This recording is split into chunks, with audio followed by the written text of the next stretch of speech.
Welcome, everyone, to the Full Dive Gaming Podcast, bringing a weekly dive of all the news, all the discussion, and all the condensed nerd talk you need for virtual reality gaming every Friday. I'm Brett McAfee, producer and editor of this podcast. I'm Jay Bratt. I'm a VR YouTuber and streamer whose YouTube community has reached 5,000 people. Yay! What a week. That's so cool. That is. Good job. I'm Destiny Wheeler, entrepreneur and VR enthusiast.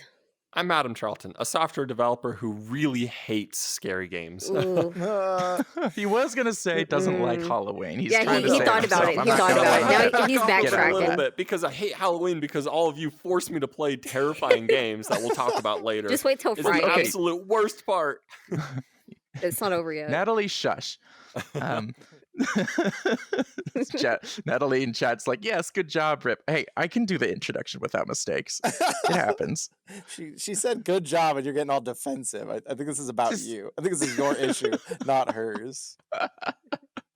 So, Adam, do you like Halloween, or do you just not I like mean, us? who doesn't like free candy, right? And dressing There up you in go. costumes. So Halloween is good.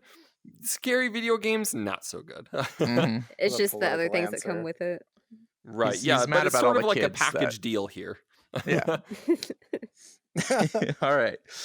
So if you haven't clued in already, we're sitting here in VR. We're actually interacting. We're pointing at each other. We're making rude faces. Well, not really, but sort of. And if you want in on this action, come on and head over to our YouTube channel. We are streaming right now. We've got chat going. It's exciting and fun, and you should absolutely be here for it. So if you're listening to the podcast, which the bulk of our audience is, consider checking out the YouTube channel. Cool stuff happening there. We will be running this podcast, as usual, in 4 sections. First, we will have a Q&A section with our Discord and Patreon community. Second, we will have a VR gaming news section. Third, we will be talking about the games we've been playing this week. And fourth, we have a discussion that changes week to week. This week, we will be talking about, are we going to end up in peripheral hell? There's a lot of VR peripherals. That's like accessories for those that don't really know too much of gaming verbiage. Last week, we covered the Oculus Quest 2 Elite Strap controversy. A lot of straps are breaking right now. It's kind of big news. I really wish I was here last week to talk about that because that's very upsetting. Consider listening to last week's podcast to get all of that juicy information. And with that, let's hop into the Q&A. I apparently have the first one. This Okay. one was just screaming your name when they asked the question. So That's okay. That's fair. How did you get the name for Full Dive Gaming? So let's see. Full Dive is gaming podcast. That's self-explanatory. So it's the full dive part that's really unique, right? Full dive it's just sort of a. I'd like to say it's just a term for like another way to describe like gaming, or not gaming, VR gaming in a way. To tell you the truth, it comes from Japanese anime, but it made its way out of there. what a surprise. Didn't see that coming. You should have been here last week for the anime question, you know? Was there an anime question? I'm a weeb, guys, but I'm open about it. And he also asks us, what are our top 5 favorite games? Let's see, do we want to do top 5 per person, or like each choose a game and then maybe like I mean, can we quickly, do you have 5 in the pipe? Because if you have 5 in the pipe, I say go for it. If you only can think of 1 to 2 to 3, maybe start there. Okay. You know, okay, no explanations, just rattle off your top 5. Just rattle off. All right, let's do it that way. So top 5 for me would be Half-Life Alyx, Beat Saber. I'm really enjoying Windlands 2. I don't know if that quite makes the list, but it'll get it because it's really good right now. Onward. Let's see, that's 4. So 5th one will be maybe Stormland. I really like Stormland. Yeah. Okay. Half-Life Alyx probably gonna make all our lists. Probably Beat Saber also. I got to absolutely. add The Walking Dead, Saints and Sinners, Pistol Whip, and there's just the fondest place in my heart for Astrobot Rescue Mission. I just absolutely love that game, so I'm gonna put it on there too. Cool. Respectable. All right. So, in no particular order, I actually thought about this: Pavlov, Arizona Sunshine, Phasmophobia, Desolatium, and The Forest. No, no Beat Only Saber, 3 of huh? those are horror, Obviously, huh? no Beat Saber. You notice there hasn't been any horror games in anyone else's list. Mine was all horror and FPS. Okay. Destiny keeps us married. All right. about you, So I Adam? got Pavlov, Half-Life Alyx, Elite Dangerous. Thank you. I forgot it. I was like, I hope he says that one. Pistol Whip. And oh shoot, there's another one that I know I love. I just can't think of the name of it now. The Forest. Let's go Beat Saber. Beat Saber is also incredible. It is. If you're just getting into VR and you're like, what should I get? Just get Beat. I know it looks like Guitar Hero. It looks like Rock Band or whatever. But like, if you're like that, this question is usually from people that are just getting into VR, right? Mm-hmm. You cannot go wrong with Beat Saber. Even if you don't like good. it, guests will love it. Yes. All right, Adam, you got the next QA question. I do. So our next question comes from Monster Boy over on our Discord. And he asks, how do I apply to help become a member of the live streams? So we open up the live streams we record Wednesday nights typically. And so if you're around on Wednesday night, we normally film it at about 8 o'clock Mountain Time, 7 o'clock Pacific. And so pop on by the YouTube channel and you can participate in the live streams. Is he interested in coming to them, though? Is that what he meant, maybe? That is a bigger question. Because we haven't started that yet, but we've kind of talked about it a little bit here and there. Yeah. Do you want to say anything about it, Rip? Are we holding this back? How to be like in the live stream, like see sort it, of a deal? like come see it live. We've talked about that, so I'm guessing that's what he means. So this was something I was focusing on as the producer a little bit more earlier on when we were considering. A lot of it was like what room do we want, and at the time we were looking to contract some very friendly people to make us a custom room, right? And that's where that was playing into, is that if we had a room, we could like kind of set up an audience spot that was pre-built and it would just work, right? Alas, one of the things that seems to be really successful for this podcast is actually the variety. People love different rooms, right? So because that's sort of become an integral part of the YouTube videos, is all the different backgrounds and like the exciting locations. It makes getting an audience together a little more difficult, especially since for all of us here, we kind of record this podcast like right after work, right? So getting an audience together prior to the podcast and like making sure it all goes smoothly and getting the podcast done in any reasonable time. It's not gonna happen, but it's not gonna happen soon. We're toying with the idea, certainly. Right. And so we want it to happen. Mm-hmm. We want it to happen, but if it's going to happen, it's going to be like if the podcast is like extremely successful and we can start hiring other people to properly work on the podcast, and that is like, a paid gig for them, they can work on these things and they can make sure it is ready by the time we're here and sitting down. That is probably when you'll see a live audience. We might do something a little bit lighter than a big live audience at some point. So TLDR is stay tuned, but not right now. It'll be like herding cats. You are correct, Natalie. Yeah, I can see that. This is true. There's a second part to Monster Boy's question. How often do we meet? Obviously, we meet every once a week to do the podcast, but I'm guessing you probably want to know, like, hey, because we've been talking about it too. Are we gonna like do a live stream a week or like every other week? I know we're trying to get better about that. There'll be more to come in this podcast about that too. So there'll be more to come. Stick around. We have now that Beat Saber has released its multiplayer update and I am back and not sick, you will definitely be expecting us to finally have our Beat Saber competition to answer the long-asked question of who here is best at Beat Saber. The answer, of course, is Jay. Definitely But, we'll get to that. that. It's going to be Destiny. But we will give it our all. It's going to be Destiny. I have faith. I'll be practicing, Jay. You better watch out. Not at all. All right, and with that, we will wrap up the Q&A and hop into our new There.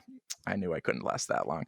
Our news section. But first, we want to tell you about this week's sponsor. This week's news segment is brought to you by Asterion. Asterion offers high-quality universal VR headset stands with RGB lighting in a super sleek minimalistic look. The stand is a perfect companion for your headset while you're away. Get $5 off any order $19.99 or more by using the code FULLDIVE at www.asterianproducts.com. We cannot recommend this headset enough. Go get it, guys. Do it. They also just launched the Vertex. I don't know if everybody's seen that yet. It's actually on the website, so you can go use our code on it too. Oh, nice. Tell them what that is. Destiny was so impressed by it. You want to tell them what the Vertex is?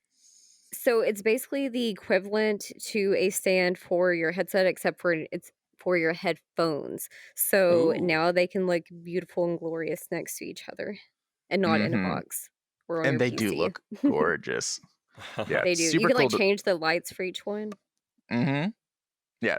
If you want this, again, any order, that's any order. Doesn't matter what you have in the cart, $19.99 or more, you can use that code FULLDIVE. And with that, we may begin the news. Bum, bum, bum. So I'll be taking it away with the first news piece here. So I'm sure that anyone who's seen the new Mandalorian Star Wars series can agree we can all use a little bit more Baby Yoda in our lives, right? And oh boy, has Star Wars delivered. Right in time with the Mandalorian Season 2 premiere, you can now deck out your starfighter in Star Wars Squadrons, the incredible VR game that we've been talking about the last couple weeks here, with all sorts of the Mandalorian paraphernalia, including the assassin droid from the series, a Beskar ingot, and even a Baby Yoda that you can place prominently on your stand so that it can just stare at you while you just fail over and over again at flying the starfighter, right? But like you can be like getting really angry and be like, it's okay, Baby Yoda is here. I saw a picture and it's obviously super cute, but do you know, how do we get it? Like, is it just automatic? Do you have to get to a certain level? Like, how do you unlock this like stuff for your cockpit? That is an excellent question. So just like all of the other cosmetic items in the game, you earn it solely in-game using earned in-game credits from just basically doing daily challenges. And so it costs about the same as any other cosmetic in the game. You can equip it, you can unlock it pretty quickly just by maybe an hour or two of in-game time. It's pretty fast turnaround. Do they have in-app purchases like that where you actually use money, or is it all just earning? No, that was one of the nice things about this game. This was EA trying to turn a new leaf with this game. Everything in-game can be earned solely in-game with no microtransactions whatsoever. That is nice. I was really surprised because the minute I saw this headline, I gotta be honest, I was like, "Oh, you gotta pay for that one." Like, I did not think this was just gonna be unlockable. I thought this was EA finally switching back, and it was gonna be like, "Oh, it's $5 to get Baby Yoda in your cockpit." So right, people will pay for Baby Yoda. Oh yeah, 1,200 credits. Chat says is how much it costs. So that's really surprising. Yeah, this is super cool. I'm gonna have my moment where I'm like, he's on my tail, Baby Yoda, do the hand thing, do the hand thing. If only it moved. Like, it's just a doll, right? It doesn't do anything. Okay. Yeah, it's just a doll, just sits there proudly. If it doesn't come off the desk, come over and start trying to pop off one of my various cockpit buttons, I'm gonna be disappointed. If only. Super exciting. All right, Destiny, you got our next news piece. Yeah, so this week we have a big announcement. Friday at 11 a.m. Pacific time, 1 p.m. Central, some of your hosts are going to be doing a Halloween live stream. Come watch us get scared, chat, and hang out. Yay. I'm excited. Super fun. Adam's all of us going to be excited. there. I know I'm committed. Are you going to be there, Adam? Look at that face. I He's will so stoked unfortunately be there for some of the time. Nice. Because you guys keep dragging me into these awful games. I know you Like, enjoy it, Adam. Great. Here we go. I know you enjoy it. Rip, you have been ghost hunting with us. You gotta I'll get be in there. on this. I'll be there. You know I'll be there. I'll be there. Yay. Okay. We got logistics to figure out, so let's get. This is true. Let's make sure, because I'm thinking about this and I'm like, oh my gosh, this seems like a logistical nightmare. But I'm super excited. Even if we just hung out, and nothing else, I'm excited for it. But yes, Should be fun. this Friday. Phasmophobia, and who knows what else. Mhm.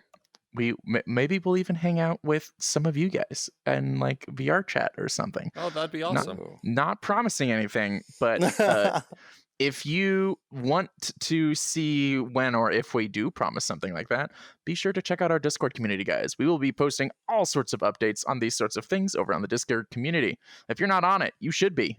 Even if you don't interact, it's just a cool place. You know, we're always there. Lots of silent stalkers. No.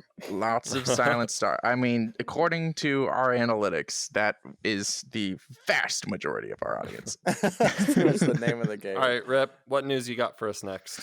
I got some good news. I am very, very excited to tell you all about Elite Dangerous. I'm so once I was done listing my top 5 games, I just like immediately some voice in my head was like, "You're forgetting Elite Dangerous." I was like, "Oh, you're right." And I was like, please, Adam, please say it. Please say it. Please say it. All right. Now the news. So, Elite Dangerous, Horizons DLC. So that is the Horizons DLC came out 2-3 years ago, I want to say. It's a while ago. And it's always cost a bit of money. It's like anywhere from 20 to 40 bucks. 30? Mhm. 30 bucks. And while that's absolutely been worth it, in terms of like what it gets you, and seeing as that's the only paid DLC they've had for 5 years, it was very understandable that they were looking for that cash. Otherwise, they wouldn't be able to keep releasing updates and new content. But now with Elite Dangerous Odyssey around the corner, the Horizons DLC is now going to be included with any purchases for Elite Dangerous. So they've been ramping up, for this new Odyssey expansion.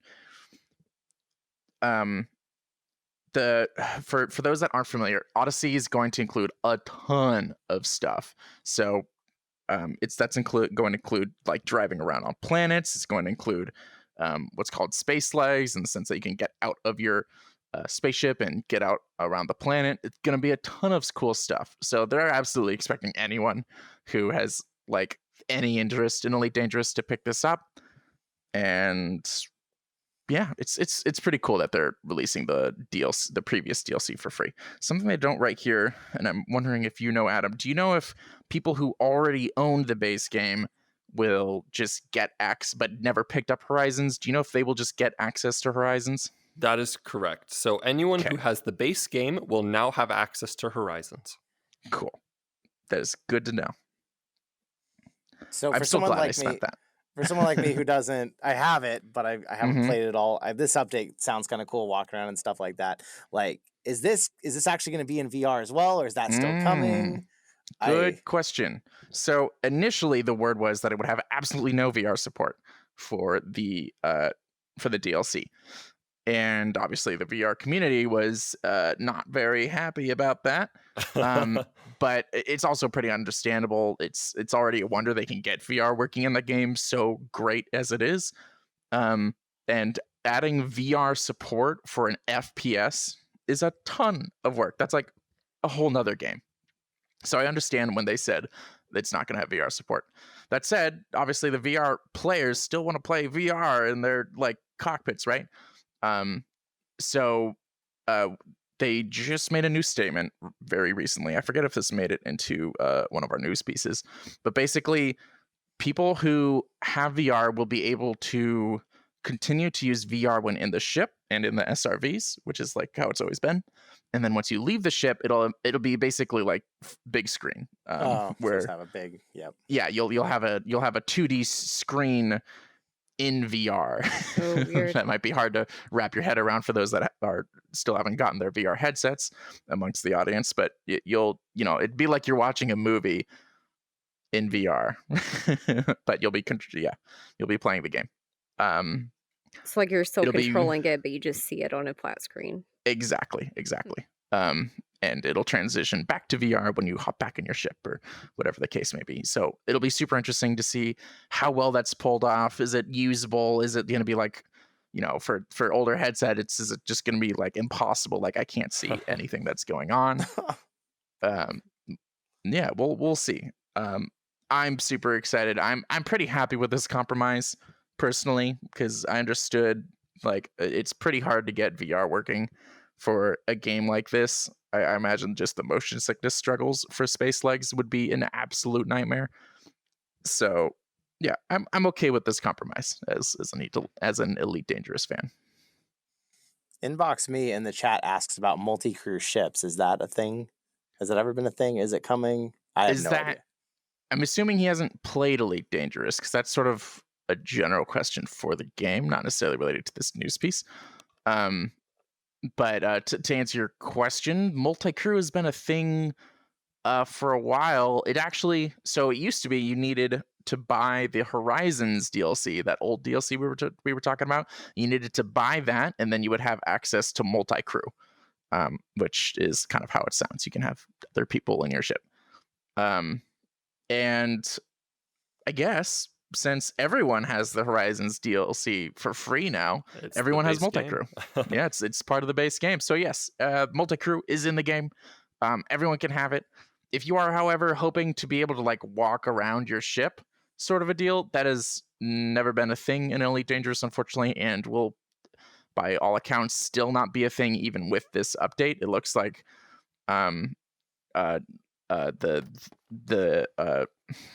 you can get out of your ship and then walk around, but you can't. It's not like Star Citizen where you can like properly, like you have like crew quarters and like all these different rooms inside. I'm assuming it'll be along the lines of like you go up to, I don't know, whatever elevator is, press a button, and then you kind of pop up into the cockpit, kind of like No Man's Sky. Nice. Yeah, makes me slightly interested. Yeah. I mean, if you're a Space Sim fan, this is like drool worthy. It's the what we've seen is, I mean, we haven't seen much, but I don't know. The only competition there's been is Star Citizen, which has always been a buggy mess. So our hope is that this Odyssey update in Elite Dangerous will just like, even if it's not the best thing out there, like being able to like go inside of ships, it'll be really good and hopefully be quite polished, which is a really nice change amongst Space Sims. Okay, I will move us on though, because we've been on this for a little bit now.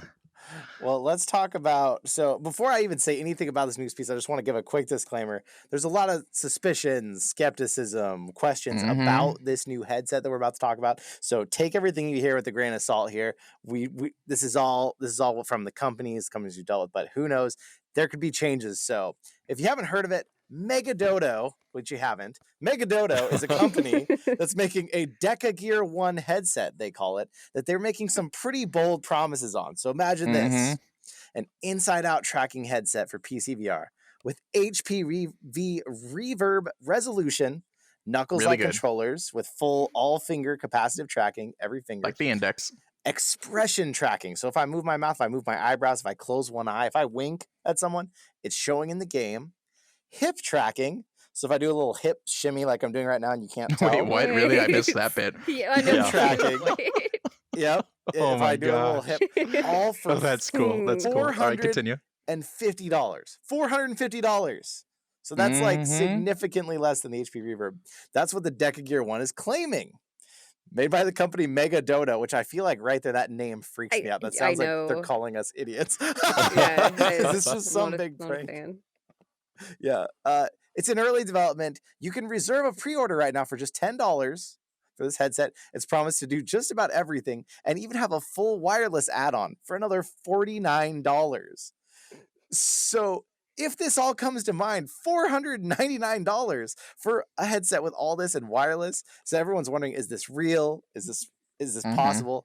Valve has confirmed that this is real to the point that they've asked them questions, they've helped them with tech questions and problems. They've exchanged emails.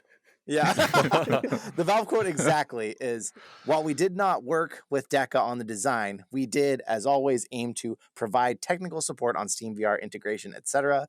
We're designed to try this headset. We're excited to try this headset when it becomes available. End quote. So there's videos of this. You can go see them. There's videos of the person wearing it and talking, and their eyebrows are kind of moving. They even show you like inside the headset. But what did you guys think? Like, I feel like anytime someone tells me, like, if it sounds too good to be true, it probably is. That was like the first thing that came to mind. What did you think when you looked at this headset?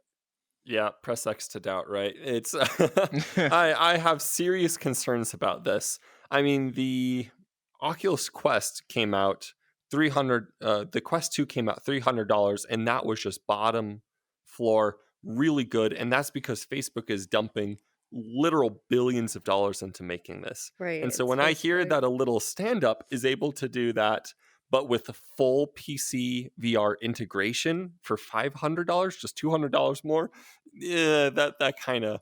If my headset had expression tracking like it did, you'd see my eyebrow raise and total incredulous look on my face. I have some concerns about this. For those who like aren't as into VR, and like we threw out all these like specs that might not like most of the audience might not understand. This is practically equivalent to like Tesla announcing that they released a new Tesla that has all the features of like their high-end stuff, but for like $5,000. Yeah, Yeah, like a tricycle exactly. price. Yeah. It's A like the Tesla things, the tricycle. bits and pieces that people would want all in one headset. But Like, for a it's- really yeah, reasonable price. Yeah, for like very, very reasonable. And I still don't get the $49 add-on. Like that's such a random small Yeah, amount. for a Like wireless. $49, it could be wireless. Like that definitely seems very gimmicky. Like Yeah, because HTC, which is a huge, already very well-established tech company, had a wireless add-on for their original Vive, but that ran for like $300 or Yes. more, if I'm not Yeah. mistaken. Exactly. And they're well-established. They have their production lines nailed down. They have experience with this kind of stuff, and they released it for $300. So hearing that's what I was Deca-Gear thinking. that's going to be having wireless for $50, I don't know. Doubt. Exactly. Like nobody's Right. even heard of them. Like I don't get This it. this definitely reminds me of, for those of you that remember this old console, the Ouya, the Ouya. That's what this reminds me of, and I'm really worried that this is going to be another one of those where it's like it promises all these big things, has a big like Kickstarter, pre-order, or whatever, and all these people buy in, and then lo and behold, the impossible is in fact still impossible, and it totally flops, and that's Right. very, like that can happen, and the odds point towards that. We would love to be proven wrong, but yeah, definitely buyers beware, guys. Like don't jump into this. wait till the headset is out and there are reviews about it and people can tell you this is a good headset. Do not buy into this. I know it's very impressive, but that's just a bunch of text on a HTML document. Well, then But I will say, $10. if this is real, I am 100% buying this first thing because this is one of the most incredible. It will be, once it releases, the most incredible headset on the market, hands down. May of 2021, we didn't cover that, so that's when they're saying this thing is supposedly going to ship, and everyone here is pretty skeptical and is obvious. So let me try to take the company side and see if there is any way. So the company's based in Thailand. I'm no expert on like currency rates and stuff, but is it possible that much money, when taken to a different country that's not one of these really known massive tech countries, is it possible that they could be developing this thing a lot cheaper than other countries are?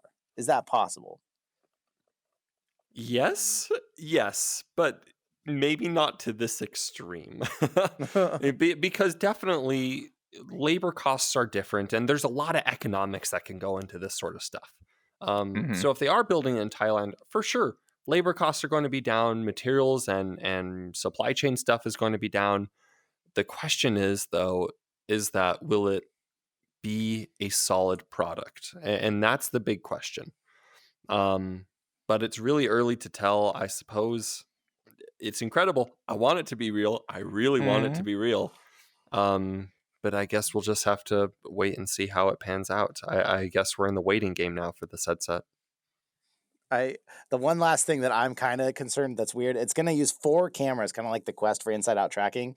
So to me, right when I heard that, I was like, wait, how's it going to track your hips? Like, is one of those cameras aiming far enough back? Are you going to have like a big glowing orb right here that sticks out the front? Or is that going to be like a 3 degrees of freedom tracking that just tracks when your hips kind of shift, but not actual placement? Like if I do the hula for everybody, or if I do a hula hoop, like, are you actually going to see my hips move, or are they just going to kind of do this number because it's going to be 3 degrees? I don't know. Well, I imagine it would be just along the lines of like um I don't like clothing would mess it up so much, I feel like, but I imagine it's along the lines of just, the headset knows where it is in the room. There's going to be 2 cameras on the bottom, and between knowing where it is and knowing how your hips that it sees move relative to the headset, it can guess where your hips are in real space. Yeah, That's how I would do it. if I was a developer working on that, I would say forget the hips, go with the shoulders, It's like that seems to make a lot more intuitive sense, but oh well, who knows? I certainly don't want like a giant PlayStation orb sticking out like a giant PlayStation orb belt, Well, I actually really like this because, really like this for shooters, because definitely there's been a lot of times in Onward where I've been very frustrated with the fact that, like, the only way it really knows which way you're facing is the head, right? So I'd love to be able to, like, if I were to peek a corner and try to like shoot someone around it, right? I can either just the way it is right now is the whole body just squares up to where my face is looking. So if I Right. put my head around the corner, my shoulders are showing like as big of a profile as I possibly can around that corner. And same with the rest of my body. But with this, especially if it tracks the hips, not just angling differently, but also staying behind cover, you can peek the upper part of your body around the corner. It's your hips are still like twisted in the other direction and still behind cover, and I'm able to angle over and get some shots in. That would be huge, especially for the competitive Onward community, at least. So that's actually super exciting to me. That it seems like a weird feature maybe for other people. Like, that's like, why that? That's like kind of a weird thing to add tech for. No, but it would make a really big deal. And I know we're getting long with this. I'm sorry, guys. And we'll talk about this maybe a bit more in the peripherals, but we're actually doing really well on time. We can have the hardware for something like that. But if the software themselves doesn't support it, then it doesn't matter. It's like if Pavlov or Onward decides, hip tracking, like 1 in 100 people who have VR actually have this, we're just not going to worry about it. Then it's not going to be in the games. All the expression tracking stuff, it's like, no one really uses expression tracking. We're just not going to program it. And then it'll die. We've seen a lot of that, like maybe Xboxes, like the Kinect, where you could like talk to it and everything. Yeah, that was the big gimmick for like 6 months, and then everyone's like, yeah, forget that, screw the Kinect, we're not doing that, and then the Kinect died. And I feel like things like the hip tracker, unless it becomes widely adopted by the VR community, where every VR set starts to implement this, the software isn't going to care, because it's a lot of work for something that hardly anyone has. And so it would be awesome. Yeah. I have doubts again, but we can talk about that more in the peripheral. Yeah. That'll just be the next meme. Just Adam is skeptical. Sure. Skeptical Adam. Well, let's talk about something you're not skeptical about, Adam. What happened this week that was a big deal? Yes. And so this is one of the biggest news. I know that you guys are probably sick of hearing about Facebook. But I'm sorry, we're going to talk about it again. So but this time in a good way. Yeah. Yes. Well, we'll see. So this week, a potential Quest 2 jailbreak was discovered. So what this jailbreak does is it allows people, once you download the software and put it onto the headset, it allows you to access certain features of the Quest 2 hardware without having to log into Facebook. Meaning that you can still access Steam and connect to PC VR and have a lot of the built-in features of the Quest and the Quest 2 while being able to completely bypass the oppressive Facebook login. And so this isn't a perfect solution, because you may not, depending on how the jailbroken program works, you might not be able to access your games on the Oculus Store, things like that. However, this is a really good sign of a Facebook-free Quest 2 future. Yeah, that escalated quickly.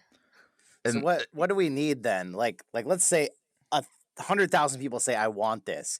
What actually needs to happen now? Does someone need to make a software store that's separate from Oculus that would only work on these devices to buy software? Would it just be pirated stuff all on there? What has to happen for this to like become a way people actually use their Quest 2s? So we're still a little bit a ways. The people that found the jailbreaking program were researchers working for a university, and they're not quite ready to release it. So it's not open to the general public.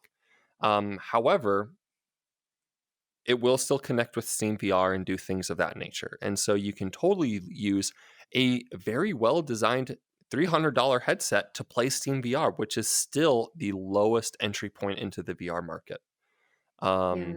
It just might not work with the Quest Store because, as far as I'm aware, that is a hard and fast rule to download Facebook on. And so researchers are still trying to get around those types of things. And I believe SideQuest, you can do SideQuest type things that don't need a Facebook login, and it kind of circumvents a lot of the Facebook stuff anyway. And so that might be the future, Steam VR and SideQuest. Okay. Right. Yeah, this is big. I imagine this is especially big for a lot of the people that are like PC VR users that want that sort of wireless solution. They want to use virtual desktop or whatever it is. There's a lot of animosity towards Facebook right now, and that's really the big reason why this is happening. For those that aren't clued in on that, Facebook has been doing a lot of really sketchy things regarding Oculus.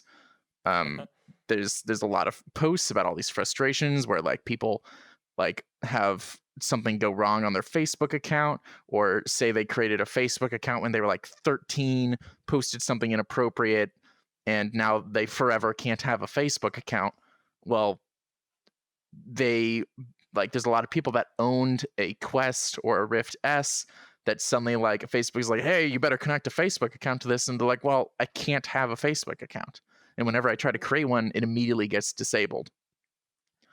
That's just the tip of the iceberg, really. So really, this Facebook connecting to Oculus being a requirement has been kind of a bad thing for the industry. That's why there's such a big push to have a jailbreak that basically sidesteps this whole Facebook login required. It means you can't have the default operating system. They probably have to throw something else on there, that, or it just connects with the Steam VR system for a VR headset. I'm not really sure. That's more Adam's expertise. But yeah, that's why this is happening for those that are like, why is this a big deal? When is this? And there was some big push to get this out, with several people pledging $10,000 bonuses to whoever found this jailbroken, including the original creator of the Oculus Rift. Right. Came out with a $10,000 bounty for a jailbreak program, and several other people have matched that. So there is a lot of money riding on this if this jailbreak program works out. Oh. Yeah. Is this university, is the teacher going to take it and run, or do you think they'll share it? Who knows? Well, I was reading up a bit on this, and apparently, while that sounds like a lot of money, for the kind of work that this is and the risks that these people take by releasing and creating this kind of software, typically to make a jailbreak system for a very popular device, when it's typically companies that pay for these kinds of things, and the type of money you would expect is actually significantly more than 10,000. So while that sounds like a lot of money, apparently for the work and the risk, that's actually not that much. So this is largely like the $10,000 is a bit of a cherry on the top for these people that are trying to create a jailbreak. It's not the reason. Supposedly. Yeah, that's kind of what I'm wondering. Like, okay, so say they make this, can Facebook then somehow step in and like do anything about it? Could they still possibly like either shut down the headsets or like sue these people or do anything Facebooky? Yes, and that's why actually we have very little details about the progress of this thing. We don't know who the researchers are or who they're through or anything like that. We actually know very little other than the fact that somebody said, hey, we almost have a jailbreak. We discovered a way to hack into it, because they are at crazy risk of being sued by Facebook. And so It's just protecting in them. terms of jailbreaking other devices, so like Apple jailbreaks, for example, are quite common. Normally what happens is a group of people discovers it. There's some money exchanged maybe under the table so that people don't know who they are. And then the person just releases it anonymously onto the internet, where it just spreads like wildfire and just gets to so many places that Facebook can't possibly sue everyone under the living sun who has this mod anymore. Mm-hmm. That's normally how the process for this works. And so even if this is a perfect jailbreak program working 100% flawlessly today, I would still imagine before you can get your very own jailbroken headset, you've still probably got to wait.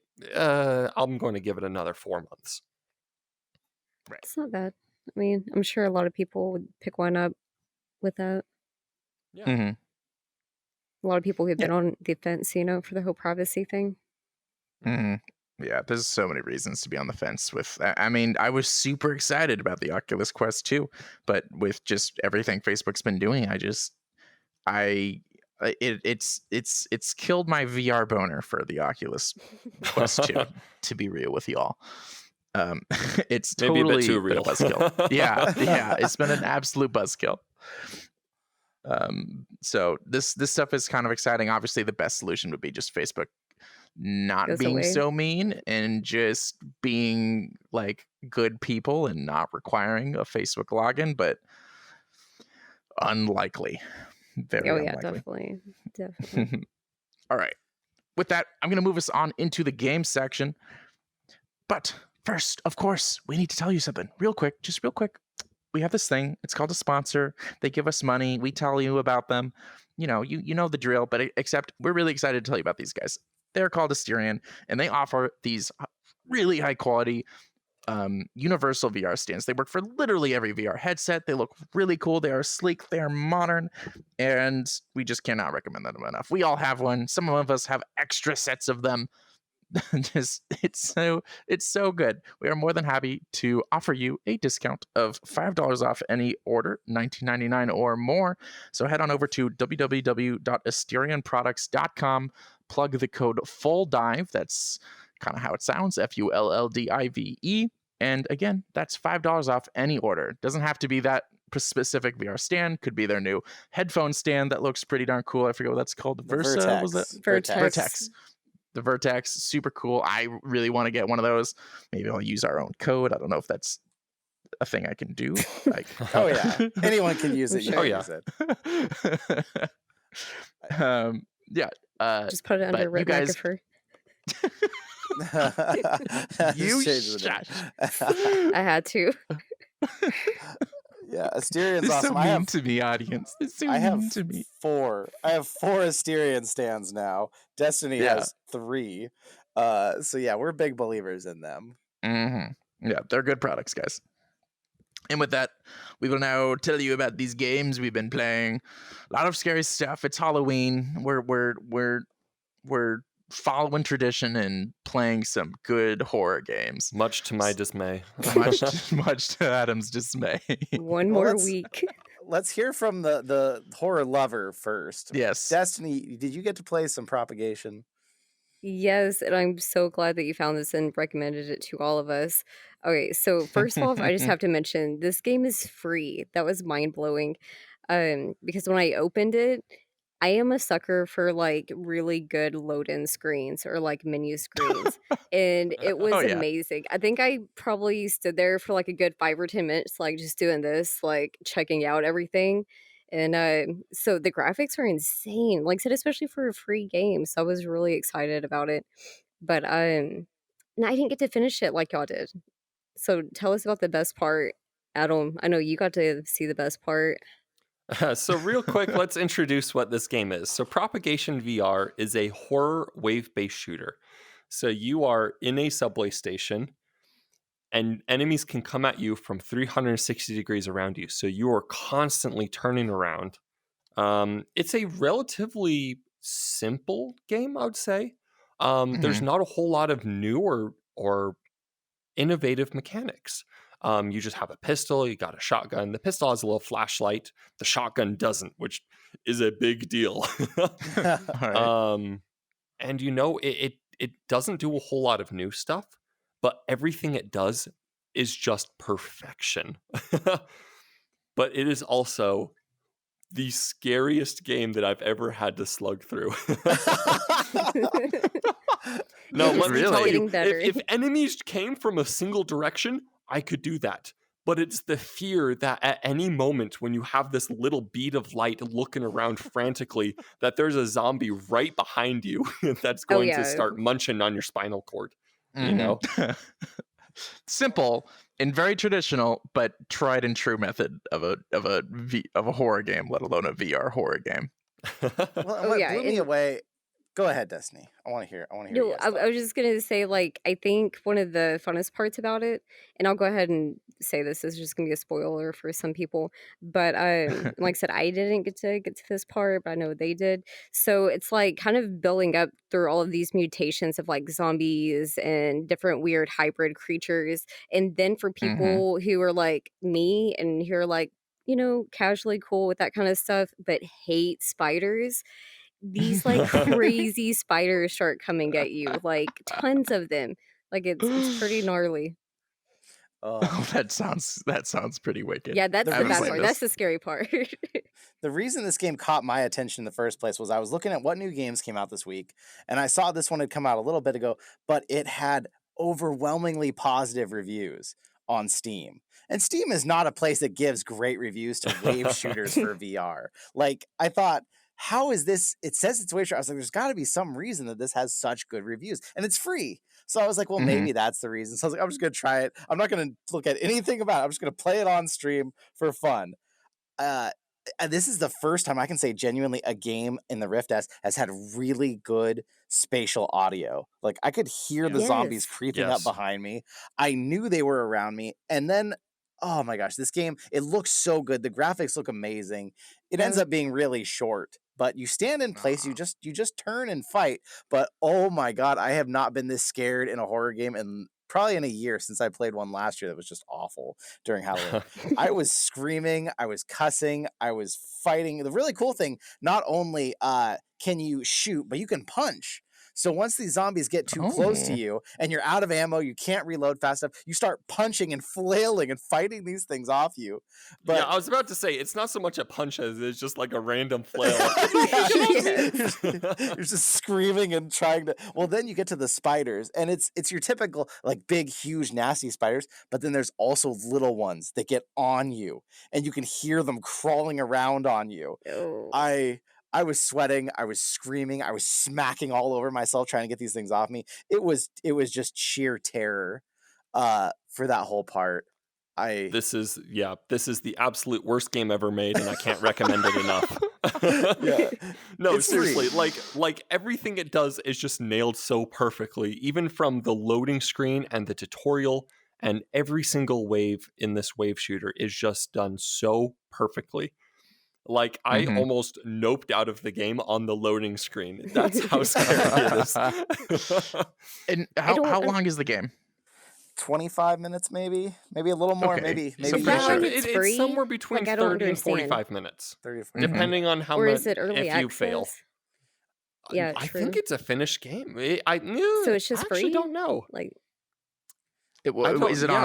on Steam yeah, it's Yeah, on it is Steam. or on Oculus? Steam. I Propagation can VR. I can But fact check that real quick. There's little details in it too. Like at one point, these soldiers show up, and I was like, "Oh, watch this for fun. I'm gonna shoot one of them in the back." They all turned and killed me. Like I didn't think it was gonna have details like that too. Like I thought, "Oh, I'm just gonna shoot him. It's not gonna do anything." Because it seemed like a cutscene. All of a sudden, they all turned and just started blasting on me for it. Like this game puts Oh, so much I didn't attention try to the that. little things. It's like when they say Yeah. perfection's in the details. This one kind of nailed it. Yes. Like I want to knock it for. I mean, it is just a wave shooter, but for some reason, I can see why it had those good reviews. It was very convincing. It was very terrifying. It was well designed. Everything worked really well. Yeah. Mm. I just can't. Overwhelming reviews. Or I know. overwhelming reviews. Overwhelmingly positive reviews on Steam. Yeah, and that's the thing, is like it does basically nothing new. It is the most overused stereotype in VR, which is a wave shooter. And you just can't fault it for anything because No, it's everything it so does is well perfect. done. Yeah. I think my only con with it is that other than like obviously getting your headshots, if you're doing body shots, it took a lot of ammo to kill some Yes, of it them. did. But Mhm. other than that, like, I really had no complaints. And I know we've talked about, how some people like to change the buttons and what they do and things like that. This game doesn't. It's a very so if you've played other like shooter games, it's very intuitive. Like Okay, cool. how you load with your left hand, or well, some people may do it opposite, but how your ammo is going to be down here and you just swap it out. Like it's all Mhm. very, straightforward. Like, I never. I never do the tutorials unless I have to, so I just jumped right in, but, like, I had no problem or well, so at the beginning, never mind, it does give you a quick tutorial, you do have to run through that part, but, like, so I had no issues, period, with, trying to figure out, like, how to load and things like that. Mhm. I did kind of a dirty thing too. I played through this thing and it scared the crap out of me. And then I pitched it to all them as just a wave shooter. I was like, this wave shooter is pretty cool. You got to check this out. I was like, you really have to just try to go in with no expectations. Don't watch it. Just get it and play it. Because I was trying to like get them in there because I know some people here hate horror. So I was just trying to just get them in there. Because you got to experience this game. But when it comes to the spider, oh my gosh, I never knew I could load a shotgun as fast as I did. I was just like, getting the ammo in there because it is horrible. It's such a visceral reaction with that game that it blew me away how terrified I actually was. And I Mhm. didn't even have my sub pack on, which usually really ups it. I'm glad I didn't. I probably would have noped out if I had because it would have been too much. I probably would have had an actual heart attack and just died. Oh, that sounds really fun. I'm really wishing I was able to play this. It sounds Well, so now you cool. can. It is free on Steam right now. Mhm. So if you're a It is fan not of early access, not early access, by the way. All right, well, it Good for is them. for free on Steam, so you really have absolutely no reason to pick it up and Mhm. try it out if you enjoy horror games like a psychopath. So I mean, it's fun though. I mean, for those that are like haven't picked up their first VR horror game, VR horror game is VR horror games to me a very different experience than regular horror games. Like, there's something so visceral about it that like it like puts you in this like adrenaline fueled like drive that is like even if he can't like keep doing it over and over again. And speaking of, I want to ask you guys, how's the replayability in a second here, but like you just got to try it at least once or twice. That VR horror games are truly a super unique experience, and very memorable. Okay, how's the replayability? Well, it has scoreboards and leaderboards, so for the different difficulties. So I mean, it's so good, but I do not want to play it on a harder difficulty than I did. I might go back and try to get a better score on the difficulty Mm-hmm. I played on, but I in no way want to have less ammo, harder enemies. It was such a tough experience that I can't imagine it being any worse than it was that first time. Gotcha. And I want to Yeah. say, oh, I did it once. It won't be that scary the second time. No, I seriously feel like this game will be just as terrifying, if not worse, because I'll be anticipating it the whole time. That Oh, spider geez. thing, when you're shooting spiders and you could practically feel them crawling on you with how good the Ooh. sound was. It was just horrible. Oh my But god. great. And I wonder if the other levels do get more scary because I know like there was the normal, which luckily I started out with because yeah, it is pretty hard. But then there is a level called Nightmare, I think. And Ugh. then yeah. I don't know, they're just like they're crazy names. So like yeah, I Normal don't was a know. nightmare already, so I can't Yes, imagine. Yeah, I exactly. know. Like it just gets more intense. Destiny, What you got to go back difficulty? and play through all of it and report back to us because I don't know Oh, if I my heart am, can take trust another me. Mhm. round. What difficulty did Yeah. you play on, Adam? I played on normal because Gotcha. and it was hard Normal's the enough. low. There is no easy. Normal's the lowest one there is. There's Yes. only Mhm. normal, hard, nightmare, and something else. I don't even know. It just gets How are worse. the graphics? Because the It Steam Very page good. shows some very Incredible. impressive visuals. It looks Graphics really were good. Yeah. incredible. Yeah. Yeah, this is like looking like I mean, it's definitely doing a lot of like what like Half-Life Alyx did with baked in lighting, just from what I see. Yeah. But to be fair, I don't know why it's free. It's free. You know, I why? know. Yeah.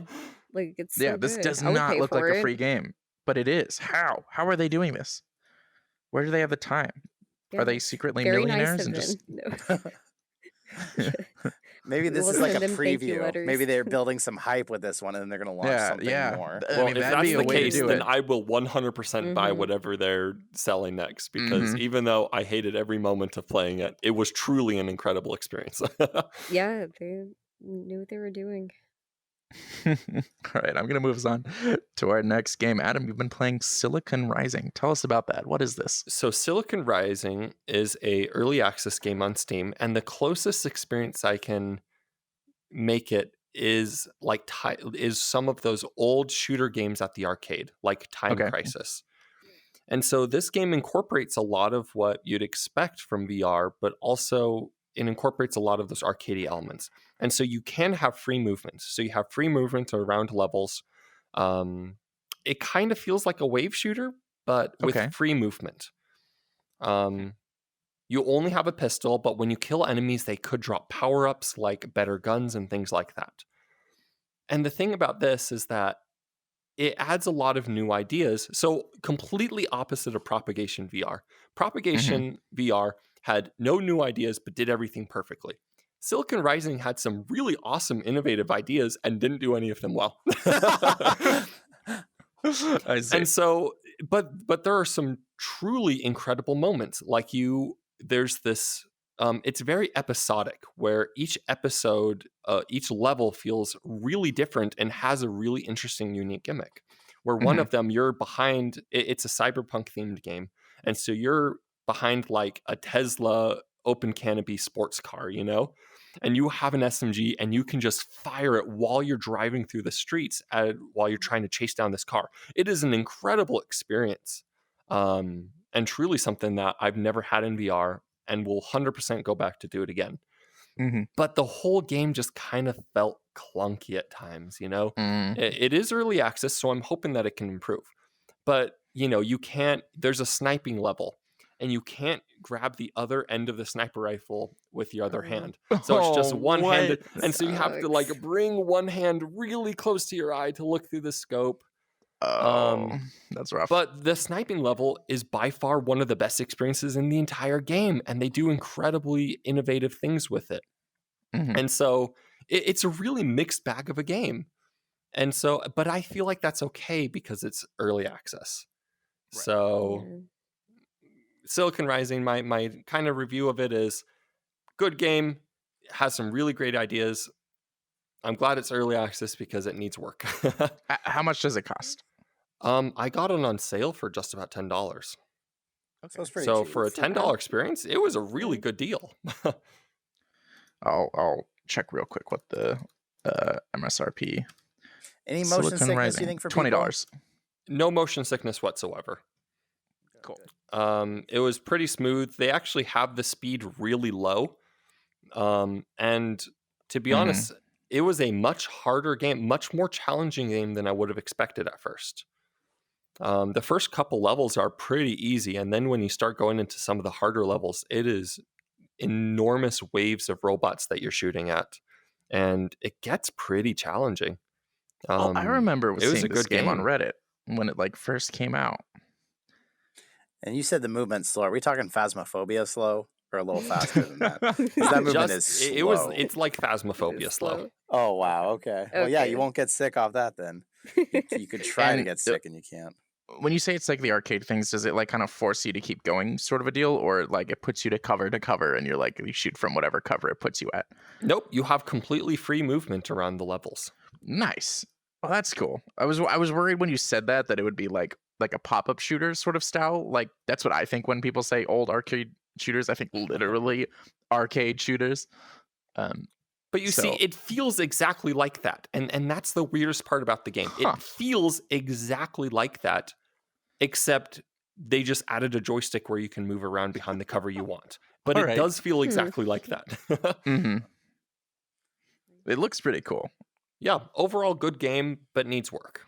All right.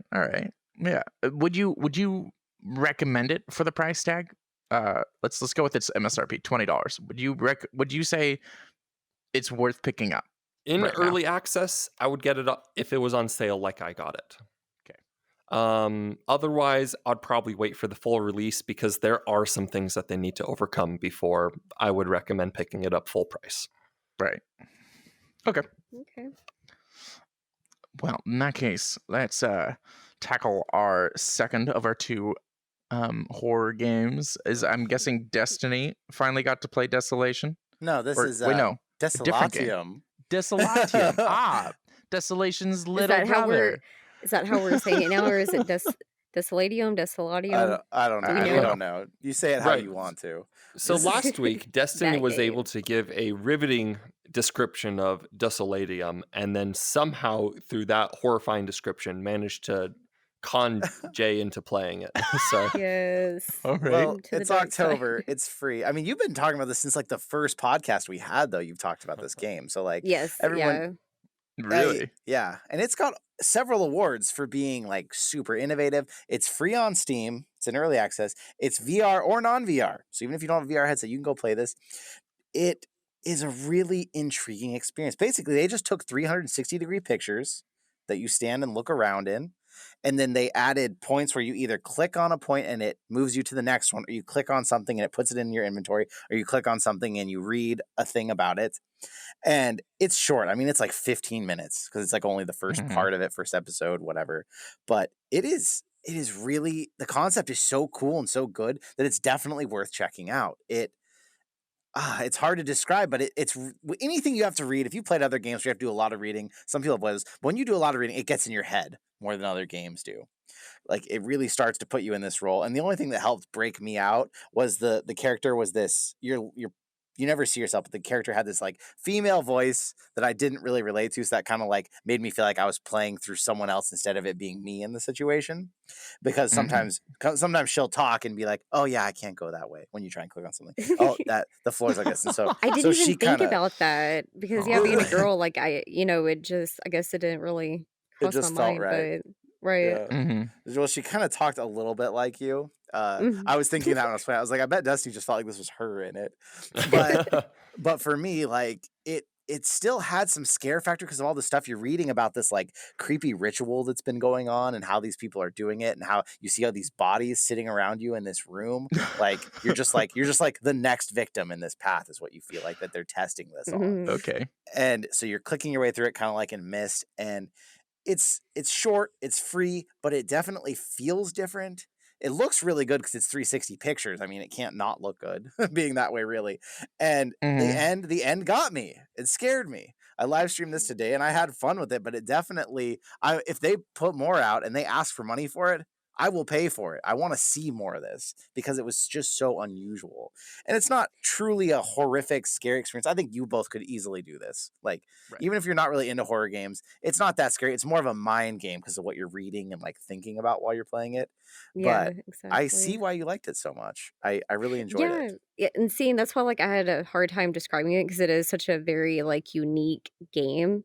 It's hard to put an exact description on it, and it's kind of like what you said. It's not like your typical horror game, but and it also does have some jump scares. Like, like did you get anything wrong? Did you go down any wrong paths that like where the evil things in the game got you? Oh, That no. happened to you? Okay. I only had a jump scare at the end. I did not find any other scare. And I thought I went down every path I could, but I knew there had to be more because I got inventory items that I never used and stuff. So I Okay, definitely didn't know so that.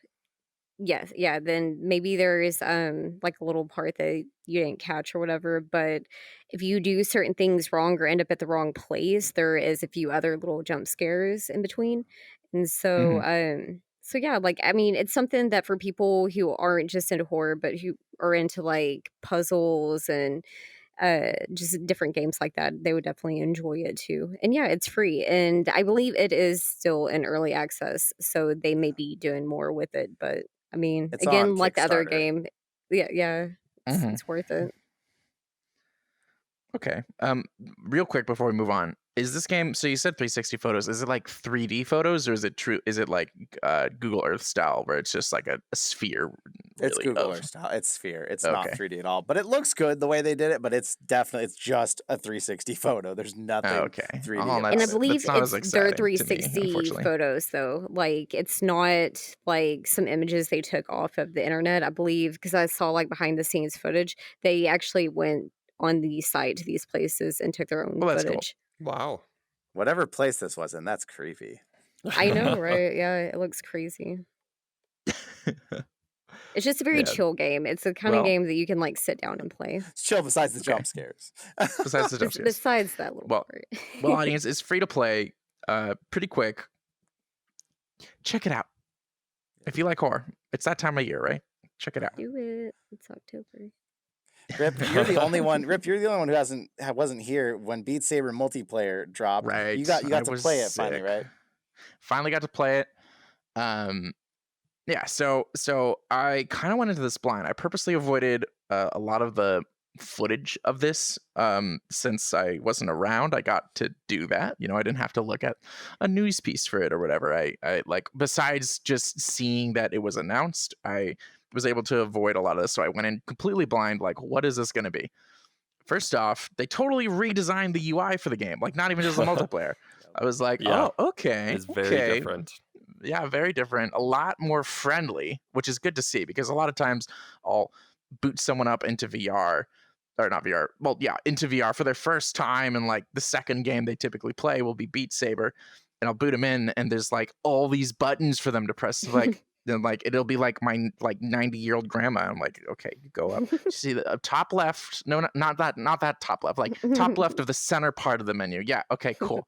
All right, now press, you get where I'm going. Total nightmare. Now it's just solo, multiplayer, party, settings, I think. way easier. So I just had to mention that, like, right off the bat. Great. That's that. I was really happy to see that for that's just going to make my life so much easier when showing people VR in this game. I know it's a little harder right now these days, but still exciting stuff. Now for the multiplayer itself, so I just hopped straight in, went to quick play. I wanted to be better than everyone else around me, so I went hard difficulty, so I wouldn't feel too bad about myself. And it was pretty fun. Though for the first, not gonna lie, for the first 2 games, I was always at the top of the score throughout the entire song. So I didn't know that the top player is shown in like this big holographic projection. Yeah. So I just was playing. I guess this is cool, but everyone's so far away. It's like I might as well be playing by myself. What's the point? It was only like on my 3rd game there was a moment where I like missed. I was just having so much fun that I was like swinging my swords around and suddenly like hit a bunch of mines.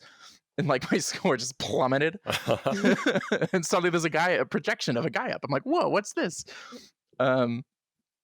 So super, super fun. For those that haven't seen any footage, when you hop in a quick play, you see all these people around you. You're like in a lobby, and I don't know if I just didn't have my mic settings on correctly or what, but no one was saying anything. No chat. No chat. I was kind of worried that would be the case. That's kind of unfortunate. I was hoping you guys would say like, oh no, if you do this, it'll work. No chat. It keeps the bullies at bay, I guess, but it keeps the bullies at bay. Yeah. Oh my god, you're so bad at this game. Get good. Rip was sad because that would have been him when he was winning. Yeah. So you can like wave at people. You have like some very basic elements to create yourself an avatar. You hop into the lobby. You can wave at people and I don't know, shrug. I guess you can't really do a whole lot. And then you choose a song that you want to play. You ready up, and then I'm guessing it chooses at random because it didn't really show how the song was chosen. Host chooses. The host chooses. Okay. Yeah, I didn't realize there was a host. You basically suggest to them, like, and then they choose. I'm pretty sure, I could be wrong because I've done mostly only private matches where I've been the host, but I'm pretty sure there's always a host. unless in quick match there isn't. There was no indication of their when you're playing private matches. Is it like pretty obvious who the host is? No. Okay, then I don't know. There might have been a host, but it was just the lobby. It's like 2 or 3 people might actually choose a song. I always just readied up because I just wanted to see what people would choose. And without a vote or anything, it would just like once everyone was ready, it would just boot up, and one of those songs that was suggested would play. And I don't know how it chose that. No, the chat saying, everyone waving like crazy. No host doesn't choose. I'm gonna have to have you resend that message with some clarity because I have no idea what you're saying there. Okay. Well, I have one question. I don't think we Sure. really discussed, or maybe I didn't pick up on this. So is it online multiplayer? Like you can play Yes. with like It is strangers? online. Like it's Yeah. not just your friends? These were totally Ah. random people, which I was actually really okay. interested. I was worried I would hop on it. This was like an hour before we started recording. I was worried, like, am I gonna have to like call up Jay and be like, Jay, I need you to hop on and play some multiplayer with me so I can say I played this. But I was pretty happy to see right there, first and foremost, with multiplayer was quick play. I was like, oh, that's perfect. Hopped into quick play. You choose a difficulty. I think I forget if there's any other quick play condition, but you just choose the difficulty you want to be playing, and then you're thrown into the lobby. And from there, it's just you choose the song, and you're always playing that song at the hard difficulty. You have a number of options on your left. It's not that complex, but you can choose like, I don't know, left-handed play and advanced HUD and like some basic options related to Beat Saber. Then the song starts. I was really curious how they would do this, and I can't say I can think of a better way. But it wasn't great either. You have your lane. It's like everyone has their bowling lane, but everyone's bowling pins are. It's like you're in a pentagon, and the bowling pins are in the center, and everyone's throwing balls towards the center. Is like how the arrangement kind of was, except the bowling balls are coming towards you. But the thing was, everyone was super far away. I could barely see what everyone else was doing.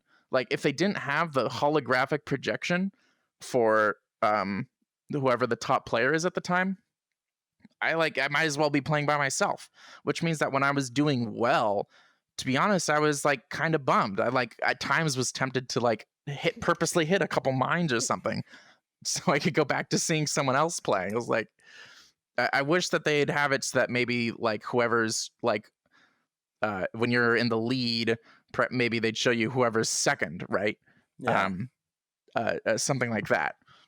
But besides that, I mean, I think I get why they did that, and my guess is that it's to avoid distractions, because I mean, especially on harder difficulties, you just got to zone out and just kind of let your muscle memory do its thing, right?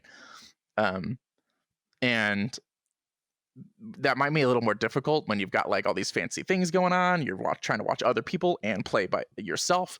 So my guess was it was trying to distance everyone so that it wouldn't be too cluttered. Maybe it's easier on the graphics side because this has to work on like the Oculus Quest, right? Well, I want to just say real quick, I'm realizing since you played quick play, we've had a totally different experience because I haven't actually played quick play. So I've only played private matches. So when you make the match yourself as the host, you choose the song. So I'm guessing in your way, it was actually voting like it should be. You guys probably voted. I mean, I but didn't like vote if for anything.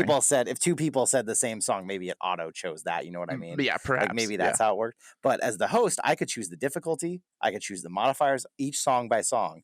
I could choose exactly what song, and people could like suggest them, and I would see their suggestions. But I could do whatever I wanted as the host. So it's a pretty different experience. But did you have advanced HUD on when you played, or no? Yeah. Okay, Yeah, so you yes, could I did. see their difference in your scores versus Right. yours. Okay, Right. so that you see that there's a little bit, but yeah, like you're saying, it feels like when there is 5 people, you kind of feel like you're on your own if you don't have some sort of voice chat on or something. You're just kind of watching and playing. Yeah. Right. Yeah. What These about- people are like, when I say they're far away, I mean really, they're like 2 full houses away from me. These guys are far in the distance. It was like, why are they all so far from me? I can't tell what they're doing. The only way I knew what they were doing was that at least it would show like a big score in front of everyone's lane. And that would, so whoever, it wouldn't show their total points. It would just show either it would show a negative or positive amount compared to your current score. If you were in first place, you probably also didn't notice the platforms raise and lower based on how far ahead or behind you are. Yep.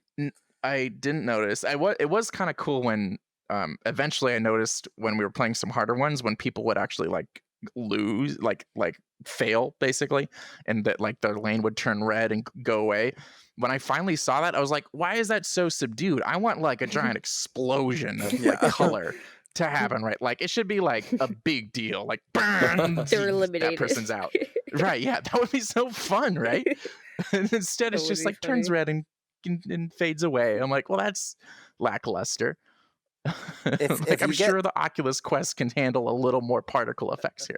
If you get into a 2-player mode, I feel like that's more what you're looking for. It doesn't do the lane things. You're side by side, and you see them facing you, and you're kind of facing them down your own lanes. And that's actually, I feel like, the best experience for versus is probably one-on-one, because then you're really close to them, and you're actually kind of seeing them while you play, and it's pretty cool that way. Yeah, that would be fun, especially if it like. I mean, there might not be a big enough community to do this, but if it was able to matchmake based off what your best score is for that song, then you could like eventually someone joined the lobby that was very close to my skill level. And like when we played a harder song, I would tend to do better because he would miss notes.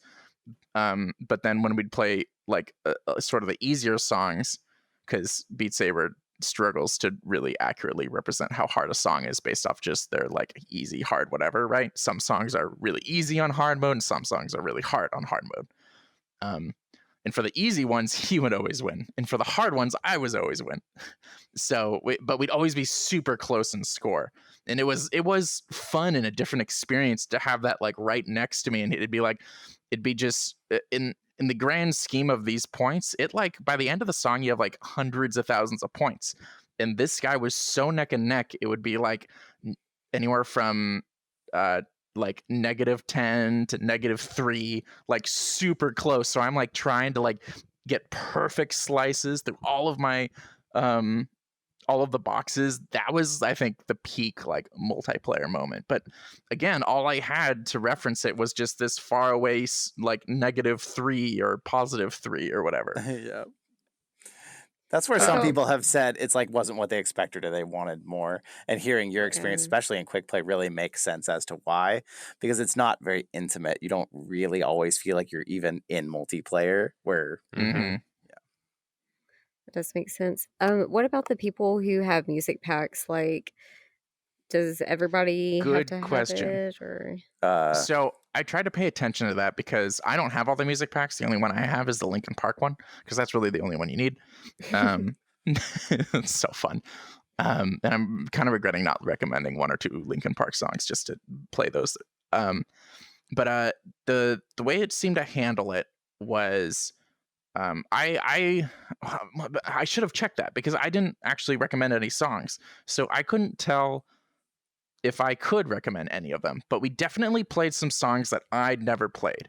So those are definitely from music packs. I'm pretty certain. I don't. So maybe just the host has to have it. I don't know if that's how it works. Well, it doesn't. I think if you don't have a music pack and it gets selected, you become an automatic observer and can't hear anything and just watch them hitting notes with no music. Is that how you did it? Or that's what how happened it when is. you did it? That's at least in create server mode. Yes, I can't imagine they would change it in quick play. But in create server, as the host, if I chose a pack that someone didn't have, it would tell me, "Hey, if you play this one person doesn't have it." And then if I went ahead and clicked it anyways, they couldn't even hear the song. They just went to spectate mode. Really? And they had to just watch, and they couldn't even hear the song though. Then maybe no one else had bought any beat packs either because we didn't play a single song where that happened. Maybe it only puts them on if all of you have it. Maybe it's kind of checking that, and so it would have done it then. But yeah, it's really sucks. I thought at least they'd hear it and get to watch. They can't even hear it. They're just standing there watching, so they miss out. So bad. Why would they do that? That's Darth Lillivan wrecked Darth Lily wrecked Jay and Beat Saber the other day. She's trying to claim that, but it's absolute lies.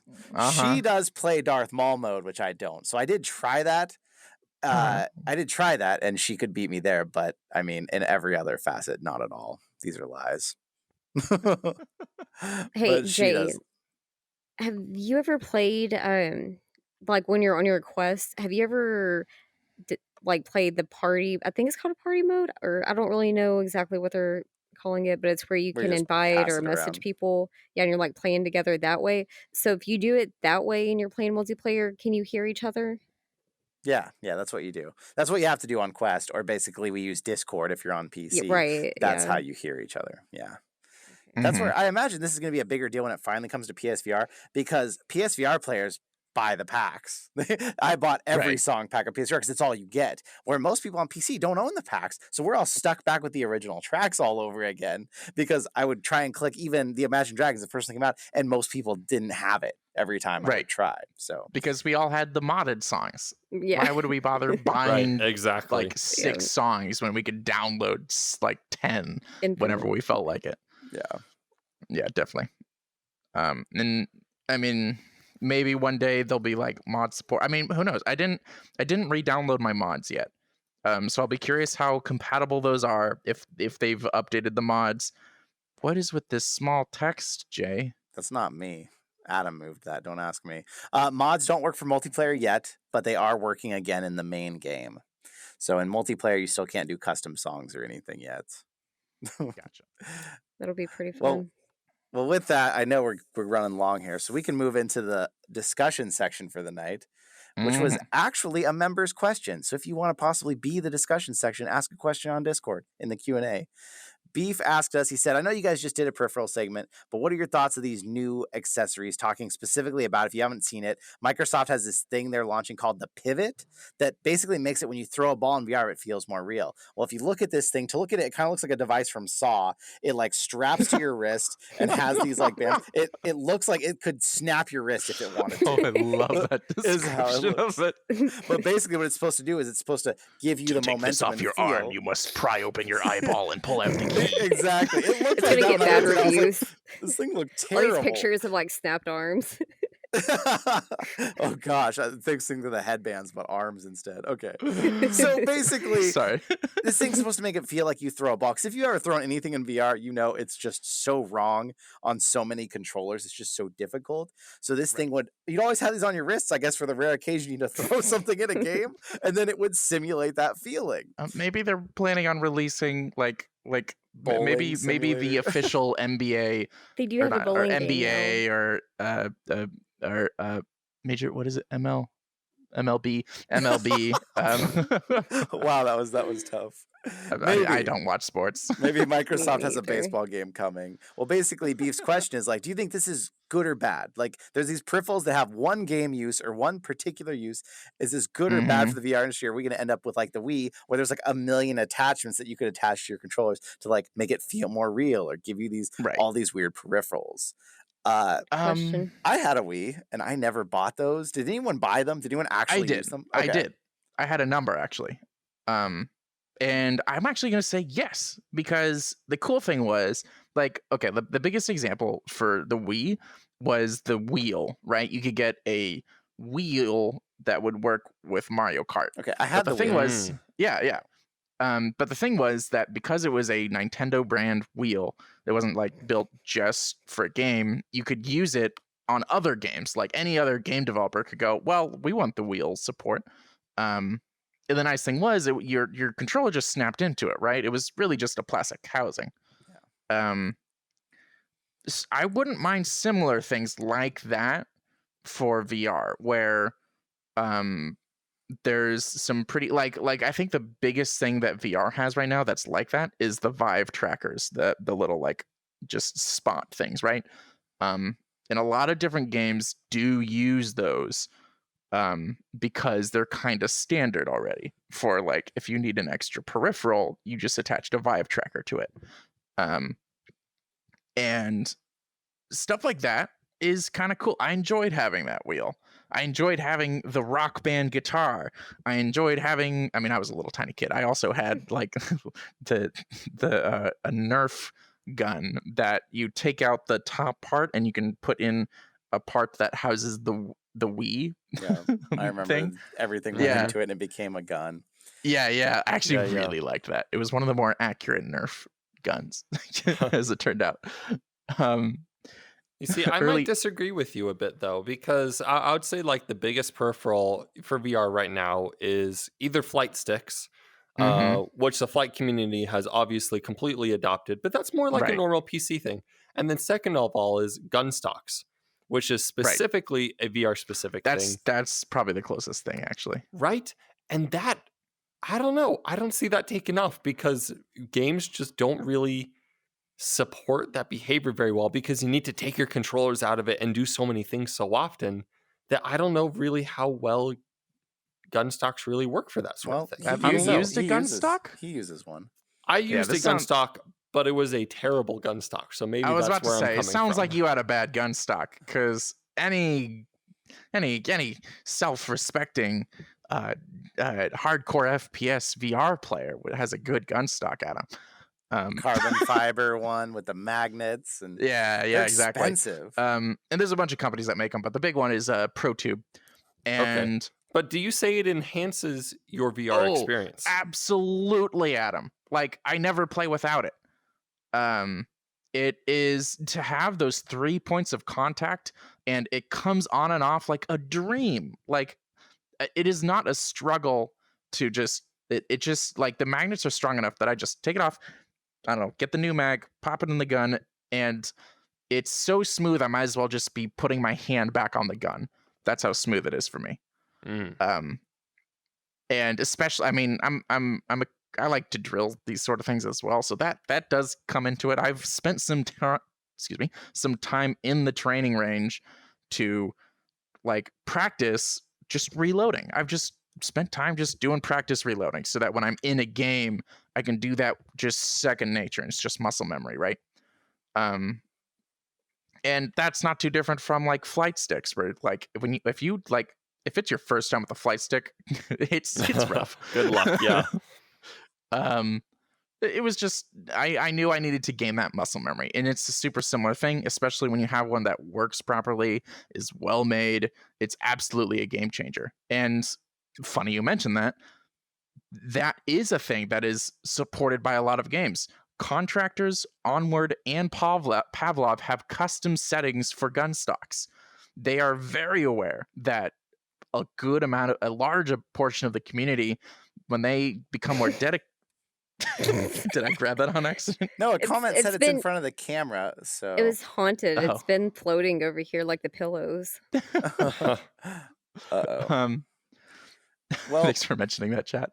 I totally see the value in that with what you're saying, and I think I've kind of been saying this from the start. I've like, for the Wii, a lot of it was stupid gimmicky crap. You attached a baseball bat to your controller, you attached a golf club to your controller, but VR is actually the place where this could actually make some sense, but they need to be made well, and they need to actually work. Like, a Wii Fit board would be amazing for skateboarding games and snowboarding games now. Right. But the problem is I have a set of tennis rackets sitting on my floor right now that I still need to finish the review on, that you hook your controllers into for 11 table tennis. And just like every other one that I've personally tried, it just throws the weight off horribly. You got this heavy controller on the end, this super lightweight handle. You're trying to swing this tennis racket, but it's just the weight gets all wrong because the controller always weighs more than the peripheral. Yeah. So I think peripherals would be good, but we need really good quality ones. If they flood the market with random 3D printed crap, it's just going to make it worse.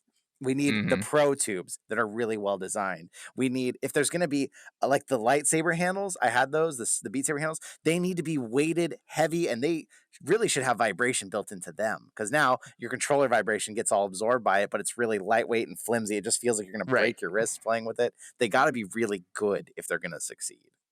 Darth Lily in chat was just saying, I love my Pro Saber for Beat Saber. I haven't used that, but that's because she does Darth Maul mode. It holds them in the sides, and that's nice because then you've got weight at either end, so it's not weird where, like, when I had the single-handed ones, you were holding this lightweight plastic handle with this really heavy controller on the end, and it just felt like your wrist was gonna snap when you were trying to play. Interesting. Yeah. So, I mean, are we in VR peripheral hell? Not quite, but VR peripherals are definitely already a thing. Dear Beef. they, they're already here. Depending on the genre, they're already very present and acknowledged as like a regular part of those types of games. VR shooters pretty often have ProTube support, like all the big ones do. VR flight sims, by default, if someone makes a VR flight sim, they know they gotta support flight sticks, right? So yeah, VR peripherals are a thing. We do have, with the advent of 3D printing, there's VR printing has definitely gone hand in hand with a lot of VR peripherals right now, where there's a lot of really poorly made stuff that you got to be careful of, and a lot of that sells even on like Amazon, that people sell their like 3D printed things. Yeah. So yeah, it'll be VR peripheral hell if you do not do your research, is what I'd say. You want to see what's best. It will be interesting if like there was one VR game that like released and it was like, oh, it was Tower Tag. Tower Tag was like supposed to release the the like peripheral, the peripheral gun. Right. So it'll be curious if they do more stuff like that, which is very Nintendo, excuse me. I've been trying to say that. Yeah. Nintendo has had a lot of games like Duck Hunter and Nerf and Rockstar and Rock Band and whatnot, where they like there's peripherals, but they're just for their game. Mm-hmm. The off chance that a developer is listening to this, the peripheral needs to function. It doesn't need to look good, because we don't see it in VR. So don't give me some really fancy gun stock for pistol whip that just makes it look like a pistol. I want it to actually have some weight and feel like a pistol. I don't care how it looks. I can't see it. Right. It needs to feel right. That's what's true. That's what ProTube showed us. ProTubes don't look anything like a gun. In fact, the attachment point is on the bottom, not the top of your hands. But because they're so well made, it doesn't matter. When you've got that thing in your hands and you're in VR and you're lined up on a corner and you've got that thing in your hands, it feels good, and it enhances the experience. So you're absolutely right, Jay. And with that, I think we will be ending this podcast. We're now looking at around an hour and 30 minutes. So for those of you that are still around, thank you so much, live stream viewers. We are really glad to have you. We will be having after hours in a moment here. But for those that are just listening to the podcast, this is it. Consider joining us on the Discord server before you go. A lot of cool stuff happening there. We have our Halloween event happening this Friday, 11 a.m. Central Time? Pacific time. Pacific You're time. going to have to get up early. Adam's so excited. Yeah. Woo! Yeah, I can't get up at 2 p.m. anymore.